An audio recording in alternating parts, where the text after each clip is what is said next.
আসসালামু আলাইকুম ও রহমতুল্লাহ। সম্মানিত শিক্ষার্থী বন্ধুরা, আজকে আপনাদের সামনে হাজির হয়েছে আমাদের ধারাবাহিক ক্লাস পঞ্চম শ্রেণীর শিক্ষার্থীর বৃত্তি পরীক্ষার জন্য মোস্ট ইম্পর্টেন্ট যে ক্লাসগুলো আমরা করছি তার মধ্যে থেকে আজকে আমরা ধারাবাহিক 9 নম্বর ক্লাস আপনাদের সামনে উপস্থাপন করার জন্য হাজির হয়েছে।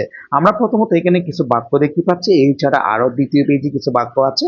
আমি ক্লাসটা একটু ধীরে সুস্থে আপনাদের বোঝানোর জন্য বাক্যগুলো ফাঁকা করে লিখিয়েছি যেন বুঝতে পারেন। আচ্ছা, তো আজকে আমরা তাহলে কথা না বাড়িয়ে আমাদের মৌলিক ক্লাসে চলে যাই। আজকে আমরা আলোচনা করব ইউনিট 9 লেসন 1 থেকে 8 থেকে, যে 1 থেকে 8 পর্যন্ত যে বাক্যগুলো আছে গুরুত্বপূর্ণ সেই বাক্যগুলো আপনাদের সামনে উপস্থাপন করার জন্য হাজির হয়েছে। প্রথমত আমরা একটা 1 নম্বর বাক্য দেখতে পাচ্ছি, when Raju was in class 5, যখন রাজু পঞ্চম শ্রেণীতে পড়তো, দেয়ার এ ফায়ার, যে সেখানে কি হয়েছিল, আগুন লেগেছিল। আচ্ছা, যেহেতু আগুন লেগেছে এখানে বি বলেছে, এখানে যেহেতু আমরা ওয়াজ পেয়েছি তাহলে আমরা এই কেন কি করতে পারি, ওয়াজ বলতে পারি। কেন? পাস্ট টেন্স, আগে যেহেতু পাস্ট টেন্স ইউজ করে আছে আমরা এই পাশেও পরবর্তী পাস্ট টেন্স করব বিকল্প কোনো পথ ছাড়া। তার মানে when Raju was in class, যখন রাজু পঞ্চম শ্রেণীতে পড়তো, দেয়ার ওয়াজ এ ফায়ার ইন হিজ স্কুল, তার বিদ্যালয়ে আগুন লেগেছিল। এরপর আমরা বি নাম্বার দেখবো। বি নাম্বার দেখতে পাচ্ছি এখানে এভরিওয়ান ওয়াজ ভেরি আফ্রেড, প্রত্যেকে ভয় পেয়েছিল, বাট নো ওয়ান, এখানে বলছে প্যানিক। ঠিক আছে, আমরা প্রথমে যেহেতু আগের যে বাক্যগুলো আছে এটা যেহেতু পাস্ট টেন্সে চলে গেছে, আমরা এটাকেও পাস্ট টেন্সে নিয়ে যাবো। তাহলে পাস্ট টেন্সে গেলে এটা আনসার কেমন হবে? Panic, PANICKED। ঠিক আছে, প্যানিক, এটা কে হবে, অর্থাৎ এটার সঠিক আনসার হচ্ছে প্যানিক, মানে কেউ আতঙ্কিত হয়নি। আর এই পাশে যেহেতু পাস্ট টেন্সে আছে আমরা এই পাশেও পাস্ট টেন্সে নিয়ে যাব। আচ্ছা, এরপর সি নাম্বার দেখবো। সি নাম্বার দেখতে পাচ্ছি Raju dash the fire fighters from the school yard, এখানে বলেছে ওয়াচ। আচ্ছা, একটু খেয়াল করেন তো যে এখানে ওয়াচ বলছে, আমরা চাইলে এটাকে দুইভাবে আনসার করতে পারবো। কিভাবে?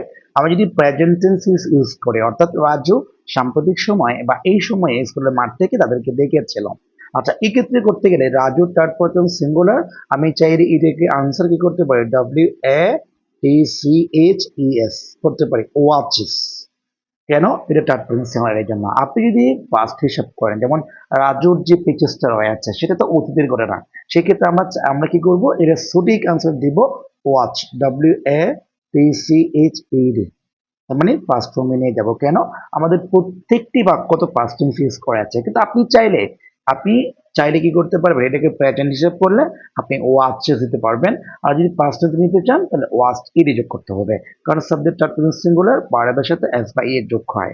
পাস্ট টেন্সের ক্ষেত্রে তো এস বাই এর যোগ হওয়ার কোনো প্রশ্নই ওঠে না, তাহলে বি2 হবে। তাহলে আপনি চাইলে এটাও আনসার করতে পারেন, চাইলে আপনি এটা আনসার করতে পারেন, কারণ এখানে তো অতীত নির্দেশক কোনো শব্দ উল্লেখ নাই, সেক্ষেত্রে আমরা চাইলে প্রেজেন্টও ইউজ করতে পারবো। এরপরে ডি নাম্বার দেখবো। ডি নাম্বার দেখতে পাচ্ছি the teacher help the student, এই যে পাস্ট টেন্স ইউজ করে আছে, the teacher help the student, তাহলে এখন শিক্ষকেরা শিক্ষার্থীদের সাহায্য করেছিল। তারপরে বলছে এখানে দ্য বিল্ডিং কোয়াইটলি বলছেন। আচ্ছা, এখানে আমাদের একটা জিনিস আমাদের মনে রাখতে হবে, যদি কখনো কোনো সময় একই বাক্যের ক্ষেত্রে আপনার যদি কি হয়, দুইটি ভার্ব হয়, একটাকে পার্টিসিপল করতে হয় আর একটু হচ্ছে আপনার 2+ ভার্ব করতে হয়, ঠিক আছে, ইনফিনিটিভ করতে হয়, কিন্তু এই ক্ষেত্রে ভিন্ন। এটা কি, যেমন এখানে যে শব্দটা ইউজ হয়েছে হেল্প, এটা হচ্ছে পজিটিভ ভার্ব হিসেবে ইউজ হয়ে আছে। তো এটা যদি পজিটিভ ভার্ব হয়, পজিটিভ ভার্বের পরে যদি কোনো ব্যক্তিবাচক থাকে, মানে স্টুডেন্ট দ্বারা কোনো ব্যক্তিকে বোঝাচ্ছে, সেই ক্ষেত্রে আপনাকে এখানে যেটা ভার্ব বসাবেন সেটা অবশ্যই বি1 করতে হবে। তার মানে এটা লিপ হবে, কোনো পরিবর্তন হবে না। আপনারা একটা কাজ করবেন যে হেল্প, মেক, লাইট, কতগুলো শব্দ আছে পজিটিভ ভার্ব, এই পজিটিভ ভার্বের ব্যবহারগুলো আমাদেরকে জেনে নিতে হবে। তো পজিটিভ ভার্বের এটা হচ্ছে হেল্প পজিটিভ ভার্ব, যার কারণে বি1 হবে। এরপর আমরা পরবর্তী ই নাম্বার দেখবো। এই নাম্বারে দেখতে পাচ্ছি দ্য ফায়ার ফাইটার্স, দমকল কর্মীরা কেম এসেছিল। কেন এসেছিল? And put out the fire, মানে আগুন নেবানোর জন্য। তো আমরা এখানে চাইলে কি করতে পারি, ফুট বসাতে পারি, sorry, foot, PUT, foot out the fire, অর্থাৎ দমকল কর্মীরা এসেছিল, এরপর আগুন নিভিয়ে দেওয়া আছে, তার মানে আমরা ফুট বসাবো। কেন? যে এইখানে ফুট, এটা কিন্তু বি1 বি2 বি3।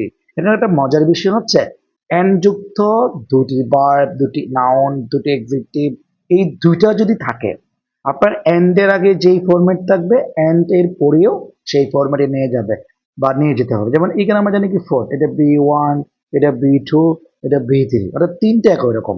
সেক্ষেত্রে আমি এখানে কি করলাম, এটাকে B2 বসালাম। কেন B2 বসাবো? এন্ড এর আগে কেম আসে, এটা B2, এটাকেও B2 করতে হবে এই জন্য। আচ্ছা, এরপর আমরা পরবর্তী বাক্য দেখবো। অ্যাজ এ ভলান্টিয়ার, একজন স্বেচ্ছাসেবক হিসাবে হি বলেছে, এখানে বলছে গেট, ঠিক আছে, বলছে এরি মানি ফর হিজ ওয়ার্ক। তাহলে এই ক্ষেত্রে আপনার একটা জিনিস সমস্যা হচ্ছে, আমরা যে পেজেসটা পড়ছিলাম ওই পেজেসের মধ্যে আমরা পড়ছিলাম যে মানে তিনি যে একজন ভলান্টিয়ার হিসেবে কাজ করতেন এই জন্য তিনি কোনো টাকা পেতেন না। আমাদের পেজেস অনুসারে আমরা পড়তে চাই, তাহলে কি অর্থ হচ্ছে he didn't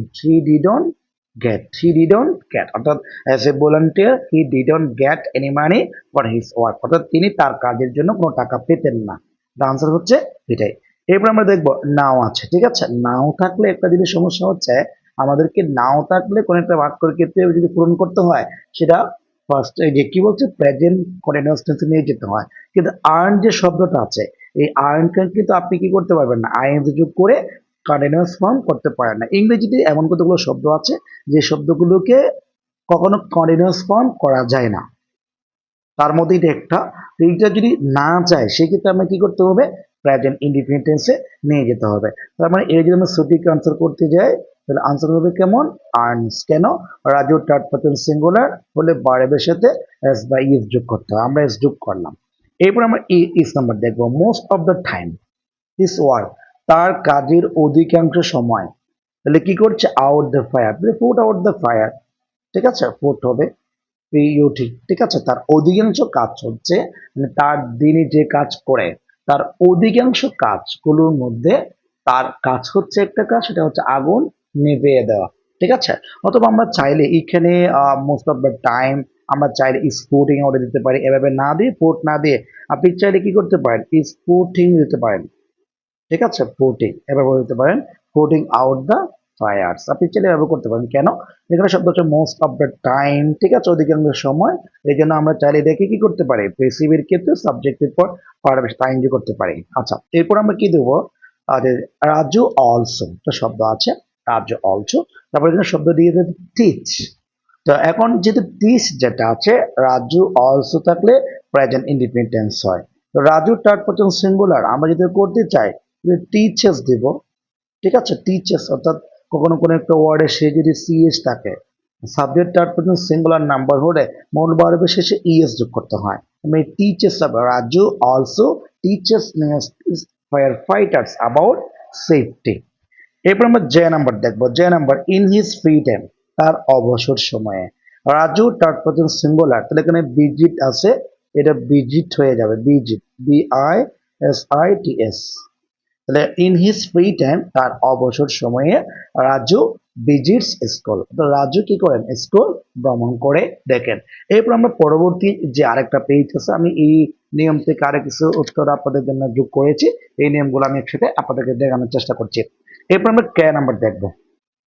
কে নাম্বার দেখতে পাচ্ছি এভরিওয়ান, কখনো কোনো একটা বাক্যের সাবজেক্ট হিসাবে everyone, everybody, no one, nobody, nothing, someone, somebody, something, everyone, everybody, anything, ঠিক আছে। এই ওয়ার্ডগুলো যদি কখনো কোনো একটা বাক্যের সাবজেক্ট হিসাবে ইউজ হয় তাহলে ভার্বটি হবে সর্বদা সিঙ্গুলার। তবে এইখানে একটা জিনিস দেখবো আমরা, বাট নো ওয়ান প্যানিক, যেহেতু এইখানে যেহেতু পাস্ট টেন্স ইউজ করে আছে আমরা এই বি থেকে এইখানে একটা ওয়াজ দিব, আমরা কেমন হচ্ছে এভরিওয়ান ওয়াজ ভেরি অ্যাফ্রেড। ওয়াজ কেন দিলাম এখানে, ফার্স্ট টেন্স আছে এই জন্য, এটা যদি প্রেজেন্ট টেন্স ইউজ করতো আমরা এখানে ইজ বসাতাম। এরপর আমরা এল নাম্বার দেখবো। L number Raju third person singular the fire fighter from the school year, তাহলে ওয়াচ আছে, আমি যদি পাস্ট টেন্সে নিয়ে যেতে চাই তাহলে কি হবে, ওয়াচড হবে পাস্ট টেন্সে। আর যদি প্রেজেন্ট টেন্স ইউজ করি তাহলে ওয়াচ হবে, WATCHES, ওয়াচেস। দুইভাবে করতে পারি, যদি পাস্ট টেন্সে হয় আপনি যদি পাস্ট টেন্স করেন আপনি ইডি যোগ করবেন, আর যদি প্রেজেন্ট টেন্সে হয় আপনি ওয়াচেস দিবেন, তাহলে আপনার বাক্যটা সহজে আনসার হয়ে গেল। এরপর আমরা এম নাম্বার দেখবো। এম নাম্বার দেখতে পাচ্ছি আফটার কলেজ, কলেজ জীবন শেষে Raju a volunteer dash fire department, fire ডিপার্টমেন্টে কি করবেন, যুক্ত হবেন। তো এখানে জয়েন, ঠিক আছে, আমরা এখানে জয়েন দিব না, কারণ সাবজেক্টের পরে B1 হলে তো হবেই না, কলেজ জীবন শেষে তিনি যুক্ত হবেন বা যুক্ত হয়ে গেলে আমরা কি করব, জয়েন দেব, ঠিক আছে, জয়েন, অর্থাৎ আনসারটা হচ্ছে জয়েন। এরপর আমরা এ নাম্বার দেখবো। এর নাম্বার দেখতে পাচ্ছি হি থার্ড পারসন সিঙ্গুলার, এরপর ডিড নট আছে, তো সাবজেক্টের পর ডিড নট থাকলে এরপরে যেটা ভার্ব হবে সেটা অবশ্যই বি ওয়ান হবে। কেন? অলরেডি তো এখানে বি টু দিয়ে দিচ্ছে, নেগেটিভ করে আছে। তো নেগেটিভ করার ক্ষেত্রে যেমন do not, did not, does not ইত্যাদি ভার্বগুলোর পর সরাসরি যদি ভার্ব বসাতে হবে, অন্য কোনো কিছু এস বা ES, B two, B three করা যাবে না। এটাকে আপনাকে বি ওয়ান করতে হবে। তার মানে আমরা গেট যেটা আছে গেটে বসাবো। এরপর ও নাম্বার দেখবো। ও নাম্বার আমরা দেখতে পাচ্ছি নাও রাজু যেখানে বলেছে ফুল টার্ম ফায়ার ফাইটার, বলতে পারে ইস অথবা was. Now Raju is a full time fire fighter, was a full time fire fighter. বিশেষ করে যেহেতু নাও আছে সেই ক্ষেত্রে আমরা ওয়াস না করলেও পারে, মানে বিশেষ ক্ষেত্রে নাও যেহেতু আছে এখানে আমরা প্রেজেন্ট টেন্স ইউজ করলাম। এরপরে কে আছে? পি না, পি আছে। পি সাবজেক্ট বলেছে হি, এখানে বলেছে আর্ন ফর ইট, তাহলে এখানে কি হবে? আর্নস হবে। ঠিক আছে, আর্নস। কেন? Subject third person singular number হলে মূল ভার্বের শেষে এস বা ইয়ের যোগ হবে। এরপর আমরা কিউ নাম্বার দেখব। Most of the time his work is, যেহেতু ইচ আছে তাহলে এখানে যেটা ফোর্ট আছে এটা ফোর্টিং হবে। আমরা এর আগেও দেখছিলাম ফোর্টিং হবে। এরপর আমরা আর নাম্বার দেখবো। He likes. লাইকস হচ্ছে এমন একটি শব্দ, ইংরেজিতে কতগুলো শব্দ আছে বা কতগুলো ওয়ার্ড আছে যে ওয়ার্ডগুলোর পরে যদি কখনো কোনো একটা ভার্ব বসাতে হয় সেটা অবশ্যই ভার্বের সাথে আইএনজি যোগ করতে হবে। তার মানে লাইকস তার মধ্যে একটি, তাহলে হি লাইকস এখানে হচ্ছে টিচ, তাহলে এটা টিচিং হবে, টি A C H I N G, অর্থাৎ he likes teaching very much হবে। এরপর আমরা এস নাম্বার দেখবো। এস নাম্বার দেখতে পাচ্ছি রাজু থার্ড পারসন সিঙ্গুলার, এখানে একটা বিজিট বলা আছে আর এখানে রেগুলারলি বলা আছে। ইংরেজিতে কতগুলো ওয়ার্ড আছে যেমন রেগুলারলি, অকেশনালি, যে কি আছে আরো কি আছে, আরো অনেক শব্দ কতগুলো আছে। এই শব্দগুলো যদি অলওয়েজ এগুলো যদি কখনো কোনো একটা বাক্যের মধ্যে থাকে সেটা প্রেজেন্ট ইনডিপেন্ডেন্ট টেন্সে নিতে হবে। আর রাজু যেহেতু থার্ড পারসন সিঙ্গুলার আপনাকে অবশ্যই কি করতে হবে? ভিজিটস করতে হবে, এস যোগ করতে হবে। থার্ড পারসন সিঙ্গুলার হলে মূল ভার্বের শেষে এস বা ইএস যোগ করতে হবে, শেষ। এরপর আমরা টি নাম্বার দেখবো। টি নাম্বার দেখতে পাচ্ছি এখানে টক আছে, হি থার্ড পারসন সিঙ্গুলার, এটা যদি প্রেজেন্ট ইন্ডিপেন্ডেন্ট ইউজ করি আমরা দিব টকস, এস যোগ করব। তাহলে he talks to students about fire safety. তো আজকে আমাদের 9 নাম্বার ক্লাসটি এখানে শেষ করছি। অবশ্যই ক্লাসগুলো যদি ভালো লেগে থাকে আমাদের বা আপনাদের ফ্রেন্ড সার্কেলে যারা আছে সবাইকে শেয়ার করার জন্য বিনীত অনুরোধ করছি। তো আজকের ক্লাসটা এখানে শেষ করব। সবাই ভালো থাকবেন, সুস্থ থাকবেন। আসসালামু আলাইকুম ওয়া রাহমাতুল্লাহ।